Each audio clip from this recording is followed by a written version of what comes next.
చంద్రబాబు నాయుడు గారు ఇదే తెలుగుదేశం నాయకులు అదే మీడియా వాళ్ళు ఏమన్నారు, ప్రజలందరినీ పేద ప్రజల్ని సోమలపోతులు చేస్తున్నారు, మా కూలీలుగా ఎవరు రావట్లేదు, ధనవంతులకి కూలీలుగా ఎవరు రావట్లేదు, ఇంట్లో పని చేయడానికి రావట్లేదు అని చెప్పి వాళ్ళే పేపర్లో ఇంకా ఎల్లో మీడియాలో మనం ప్రచురించారు చాలామంది.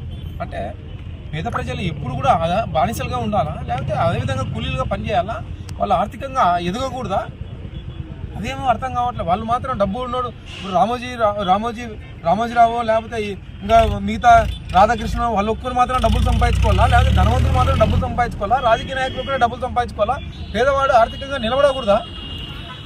కాబట్టి మన ముఖ్యమంత్రి జగన్మోహన్ రెడ్డి గారు ఖచ్చితంగా పేద ప్రజలు ఖచ్చితంగా ఆర్థికంగా నిలబడాలి అని నమ్మే వ్యక్తి మన ముఖ్యమంత్రి జగన్మోహన్ రెడ్డి గారు మాత్రమే.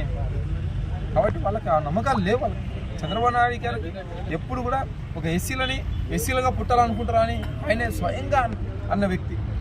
అంటే వాళ్ళకి ఏ విధమైన ఎస్సీల మీద ఏ విధంగా వాళ్ళకి మనసును చూడండి, బీసీలని తోక కత్తిరిస్తా అని చెప్పి ఇదే బీసీలు అనేవి ఆయన వ్యక్తి ఇదే చంద్రబాబు నాయుడు గారు.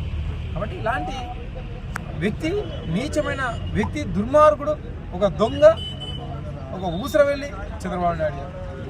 అలాంటి వ్యక్తి మళ్ళీ ఇప్పుడు ఈ మధ్య కాలంలో పొత్తులు పెట్టుకొని ఈ పవన్ కళ్యాణ్తో పొత్తు పెట్టుకొని, అదేవిధంగా ఇంకా రకరకాల పార్టీలతో పొత్తు పెట్టుకొని వాళ్ళ సామాజిక వర్గం ఎక్కడైతే అక్కడ ఉంటా వాళ్ళతో పొత్తులు పెట్టుకొని ఏదో విధంగా భయభ్రాంతులు గురి చేసో లేకపోతే ఆర్థికంగా డబ్బులు పంచో ఇంకా ఓటుకి 10,000 కానీ ఇచ్చి ఏదో విధంగా ఖచ్చితంగా ముఖ్యమంత్రి పీఠం ఎక్కాలని ఆయన తపన పడే వ్యక్తి ఇదే చంద్రబాబు నాయుడు గారు.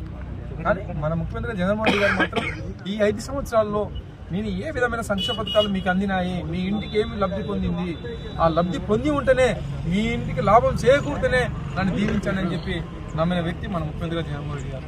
ఈ విధంగా డిమార్కేషన్ అనేది క్రమంగా మనకు తెలుసు. ఆ డిమార్కేషన్ భాగంగా మన ముఖ్యమంత్రి గారు న్యాయపరంగా, పేదల పరంగా, అదేవిధంగా రైతుల పక్షపాతిగా, అన్ని విద్యార్థుల పక్షపాతిగా, అన్ని గ్రామీణ ప్రాంతాల్లో ఉండే గ్రౌండ్ సెక్టర్ని డెవలప్ చేసే వ్యక్తి మన ముఖ్యమంత్రి జగన్మోహన్ రెడ్డి గారు. ఆయన హామీలు మాత్రం మనం చూసామని ఆయన ఎన్ని హామీలు ఇచ్చారు, క్లియర్ కట్గా అన్నీ కూడా అందరిని మోసం చేసిన వ్యక్తి ఈ మోసగాడు చంద్రబాబు నాయుడు గారు. కాబట్టి మనం క్లియర్ కట్గా ఒకటి గుర్తుపెట్టుకోవాలి, ఖచ్చితంగా ఎవరైతే మనకు మేలు చేసి ఉంటాం, ఏ ఎమ్మెల్యే అయితే ప్రజల దగ్గరికి వచ్చారు, ఏ విధంగా ప్రజలకి అందుబాటులో ఉంటారు, అది కూడా మనం గమనించాల్సింది. ఎందుకంటే గత ప్రభుత్వాల్లో ఉన్న ఎమ్మెల్యేలు కావచ్చు ఏ విధంగా పనిచేశారు. నేను కూడా ఒక జగనన్న సైనికుడుగా మాదిరిగా జగనన్న సైనికుడిగా నిత్యం ప్రజల్లో వ్యక్తి. కాబట్టి ఖచ్చితంగా నేను కూడా ప్రజల దగ్గరకు పోయి ధైర్యంగా నాన్న మీకు అందుబాటులో ఉంటేనే నన్ను దీవించానని చెప్పి ధైర్యంగా అడుగుతున్నాను. మా ముఖ్యమంత్రి జగన్మోహన్ రెడ్డి గారు మీ కుటుంబానికి లబ్ధి చేకూర్చుంటేనే నాకు ఓటేయండి అని చెప్పి మా ముఖ్యమంత్రి గారు అడగడం, ముఖ్యమంత్రి గారి యొక్క ఆశీస్సులతో నేను కూడా ప్రతి ఒక్క రోజు నిత్యం ప్రజల్లో ఉండడం, ఈ విధంగా మేము ఖచ్చితంగా మాకు ఆ ధైర్యం ఉంది, ప్రజల నమ్మకం, ప్రజల దగ్గర మాకు ఆ నమ్మకం ఉంది. ఎందుకంటే మేము ఇంటింటికి పోయినప్పుడు ఎవరు కూడా మమ్మల్ని అసలు ఎదిరించడం కానీ పాపం వాళ్ళ బాధలు చెప్పుకున్నారు. మేము ఇంతవరకు ఏ ఎమ్మెల్యేని చూడలేదు, మీరు వచ్చారు జగనన్న సైనికుడి మాదిరి మీరు వచ్చారు, మా ఇంటి దగ్గరికి వచ్చారు, మా బాధలు ఇవని చెప్పి చెప్పారు. దాన్ని కూడా భూతత్వంలో పెట్టి ఎమ్మెల్యేని అడ్డగించారు అని చెప్పి ఏదో రాసే దాఖలాలు మనం చూసాం. ఇవన్నీ మనం ఈరోజు జగనన్న ఆంధ్రప్రదేశ్కి మళ్ళీ ముఖ్యమంత్రి కావాలనేది క్లియర్ కట్గా ఇదే నిదర్శనం. కాబట్టి మీడియా ద్వారా ప్రజలకు అందరికీ తెలియజేసేది అంటే మంచి మనసున్న నాయకుడు మా ముఖ్యమంత్రి జగన్మోహన్ రెడ్డి గారు, ధైర్యం ఉన్న నాయకుడు, ప్రజల యొక్క పక్షపాతి, ప్రజలకు మేలు చేయాలని తప్పడబడే వ్యక్తి మన ముఖ్యమంత్రి జగన్మోహన్ రెడ్డి గారు.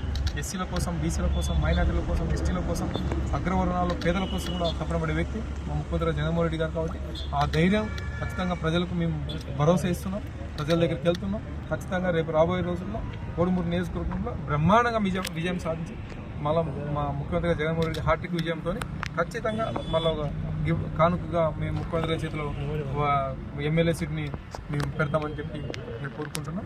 అందరూ కూడా వైఎస్ఆర్సీపీ నాయకులు అయితే అసలు తండోపతండాలు, అసలు ప్రజల యొక్క ఆశీస్సులు ఏ విధంగా ఉన్నాయంటే అందరూ కూడా మంచి ఆశీస్సులు ఉన్నాయి. కాబట్టి అందరూ కూడా దేవుని దయ వల్ల, మా జగన్మోహన్ రెడ్డి గారి ఆశీస్సుల వల్ల ఖచ్చితంగా రేపు రాబోయే ఎలక్షన్లో బ్రహ్మాండంగా విజయం సాధించి పెడతాం. ఖచ్చితంగా పోయినసారి 2019లో ఏ విధంగా అయితే 38,000 మెజార్టీ వచ్చిందో అంతకన్నా డబల్ మెజార్టీతో నీకు గెలిచి మళ్ళీ జగనన్నకు కానుక ఇస్తాను. మరిన్ని వీడియోస్ కోసం ఛానల్ ని సబ్స్క్రైబ్ చేయండి, లేటెస్ట్ అప్డేట్స్ కోసం వాట్సాప్ ఛానల్ ని ఫాలో చేయండి అండ్ లింక్ డిస్క్రిప్షన్ లో ఉంది.